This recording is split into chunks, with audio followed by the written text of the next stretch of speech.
Direct from our newsroom in New York, this is the CBS Evening News with Walter Cronkite and Robert Viewpoint in Washington, Marvin Kalb in Washington, Bill Plant in Selma, Alabama, Sam Roberts in Boston, and a CBS News special, Behind Viet Cong Lines. The enemy in Vietnam is all too often invisible, striking without warning from the shadows. But tonight, the face of the enemy in rare films of the Viet Cong in action.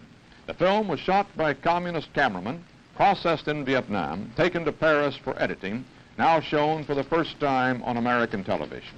Charles Kuralt, who has covered Vietnam's war in the field, is the narrator. This is propaganda film, properly heroic as propaganda film should be. But under the layers of singing warriors marching gaily to battle, there are also some truths about the enemy in South Vietnam. Some truths about the kind of enemy which uses as weapons the terrain and the night and the weather, which has proved that sampans and even, in some circumstances, bicycles can be used to better effect than tanks. And an enemy which has waged a markedly successful war against the larger force which we trained. This is an enemy which steals from us the weapons of the 20th century and supplements them with the weapons of the 16th century, the crossbow.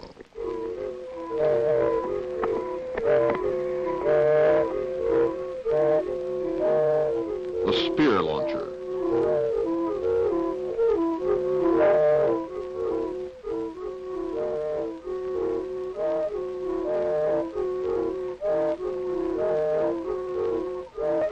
The spike.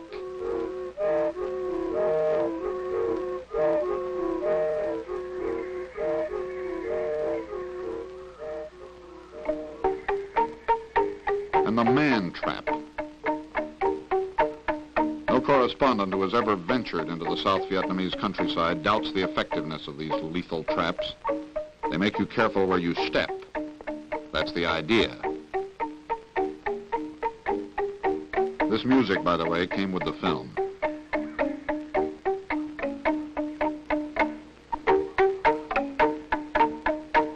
This is a smaller model of the man trap for 1 foot only. There are hundreds of thousands of these things along the jungle trails.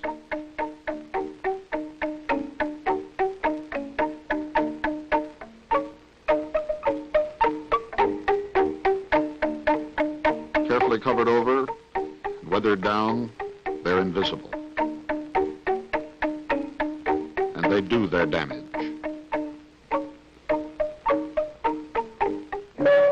On many a jungle path in South Vietnam, if you trip on a vine, you may release such a booby trap as this one, the porcupine.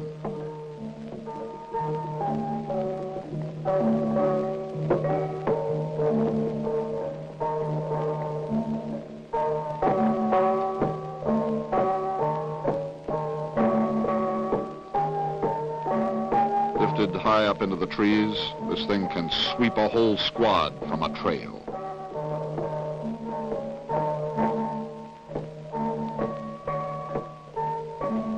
This is a bomb of spikes, fashioned to drop from above.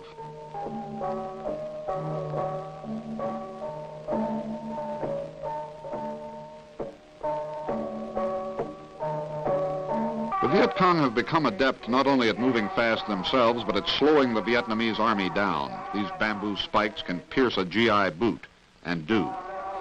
These are irregular troops of the Viet Cong, people from the villages in the universal black peasant costume, the kind of enemy very hard to know, who can fight for the Viet Cong at night and slip back into the villages in the daylight.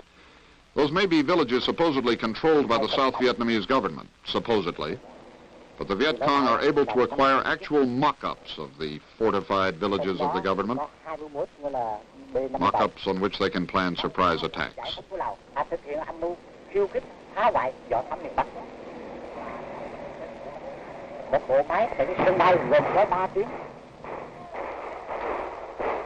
Those attacks are usually carried out by the Viet Cong regulars, uniformed, well hidden, usually armed with mortars and automatic weapons captured down the years from the French and the Americans, usually well trained. The professional army, which emerges from foxholes and tunnels to do battle. and which in the Vietnamese War has proved more than a match for the crack combat troops of the South, the American-advised Vietnamese Rangers.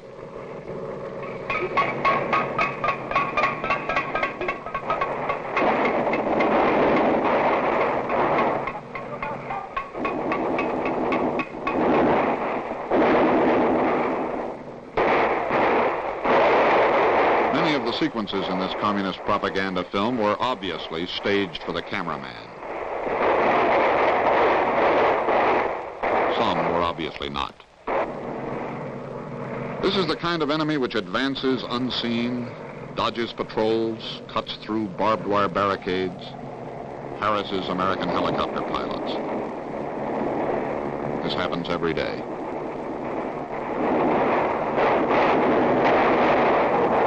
It is also, incidentally, the kind of enemy which can carry heavy explosives to the very walls of American Army barracks filled with American soldiers.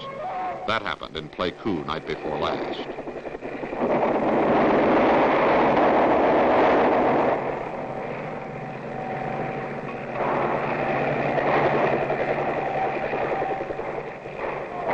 Or the kind of enemy which can bring down American planes, firing from unseen positions in the forest. Communist sources who provided this film say this is the wreckage of an American helicopter shot down 1 month ago, January 9th.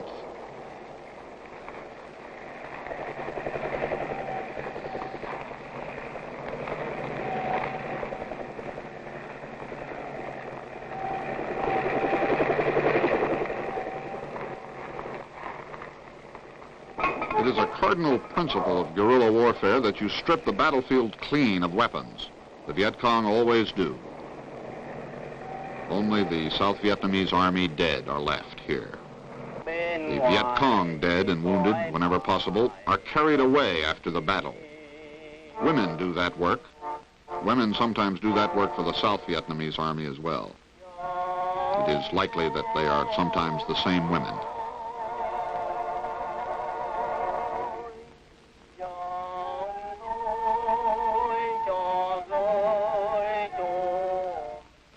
The flag says, "Determined to win." It's interesting to note that day before yesterday, before the raid on Camp Holloway, the Viet Cong attackers had infiltrated a village 1,000 yards from the airstrip, and not a single villager informed the Americans. Villagers, understandably, applaud for and provide food to whichever side seems to protect them best. These scenes, though obviously posed, are true enough. In much of the countryside, the Viet Cong are welcomed on the American gangster protection principle. This film, which we repeat is a Viet Cong propaganda film, makes life in the jungle seem a breeze. It is actually other than that. Not all Viet Cong soldiers sleep at night in comfortable hammocks made from parachutes. Most communist troops are very young as 14 or 15. They are pale from weeks in the jungle, they are very often hungry, and their lives must be exhausting. They cannot be imagined to receive mail from home very often. But frankly, they are making our life more miserable even than their own. Charles Kuralt, CBS News. These are the faces of the enemy, the leaders of the Viet Cong, the strategists of the hit-and-run jungle war which has kept the United States itself on the defensive. The rarely seen chief of the Viet Cong, Nguyen Hu To.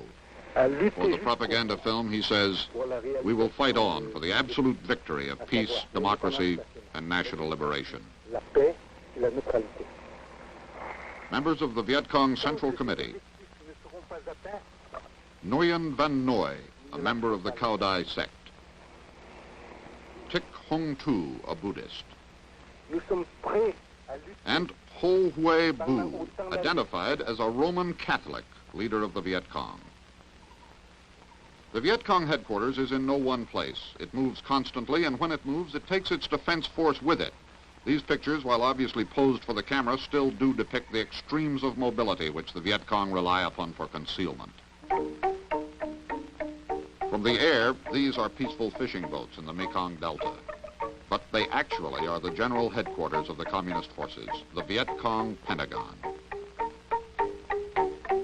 South Vietnamese counterintelligence worries a lot about the location of the communist underground radio. Well, here it is. Or there it was. It moves too. Aboard another boat, a two-color handbill press, made, the communists say, by copying some old plans from a Japanese catalog. You come across these handbills in every village in the countryside.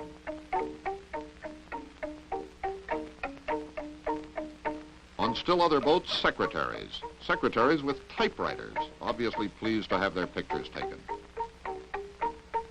And a communications boat, some of its equipment American-made and captured from the Vietnamese Army.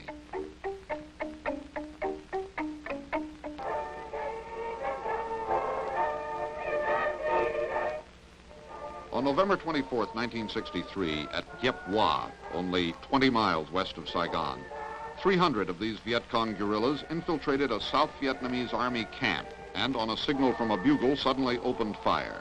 36 government soldiers were killed, 26 more wounded, and after 40 minutes, the Viet Cong withdrew after seizing machine guns, rifles, and mortars like these.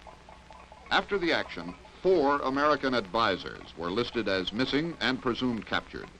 They were captured, as this film shows. The Communists and the Defense Department agree on their names. Kenneth Roraback, Sergeant First Class, whose wife Veronica lives in Fayetteville, North Carolina.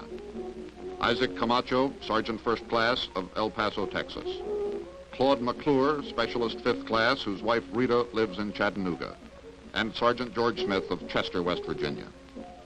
The Defense Department says they were captured in the midst of fierce hand-to-hand combat in the camp at Giep Hoa.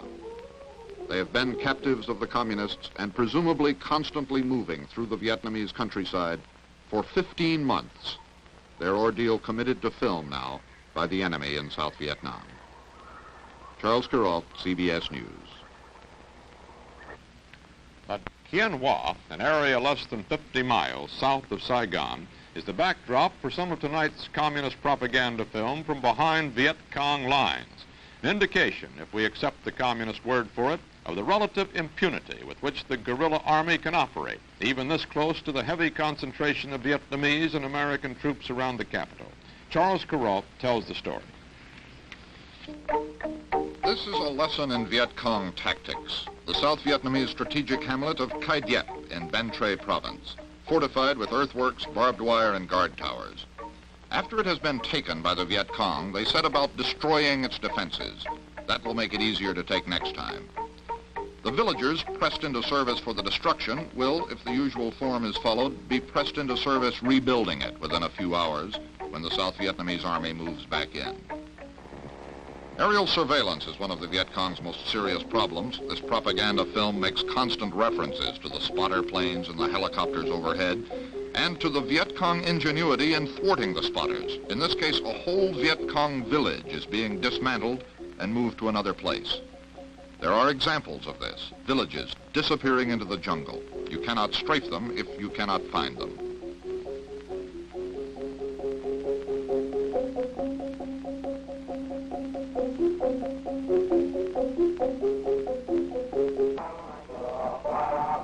The Viet Cong peasant customarily lives in his own village and fights in his own village area.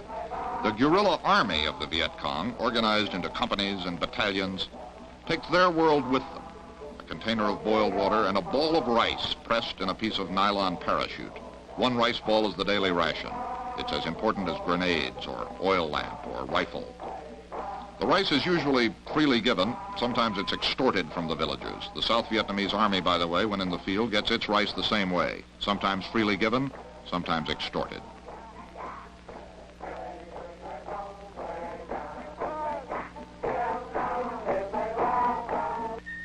A French tire, left over from the years of French domination of Indochina. It is no longer useful as a tire. It becomes a pair of sandals for a communist guerrilla. Others, by the way, wear the boots, sometimes the whole uniforms of captured and killed South Vietnamese soldiers. Government army troops have been known to tie handkerchiefs around their arms before a battle so they can tell each other from the enemy.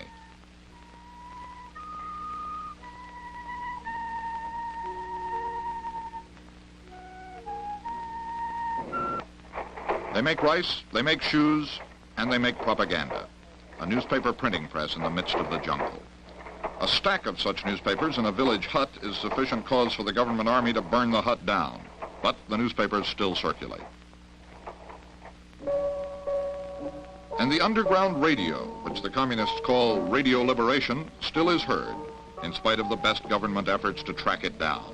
In the tradition of Far Eastern propaganda broadcasting, the voice of the communist radio is often a woman's voice. The Vietnamese love shows. Just as the U.S. Information Service circulates through the villages with portable movie screens and American movies, the Viet Cong put on shows of their own. This one, a sort of air defense ballet.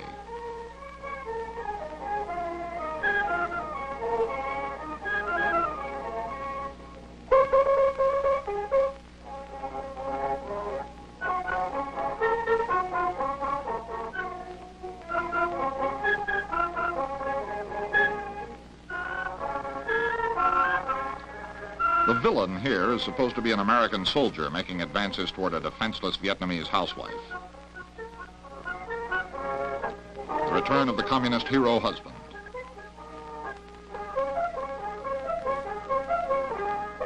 The Viet Cong as rarely seen before, through Viet Cong eyes. Charles Kuralt, CBS News. Direct from our newsroom in New York, this has been the CBS Evening News with Walter Cronkite.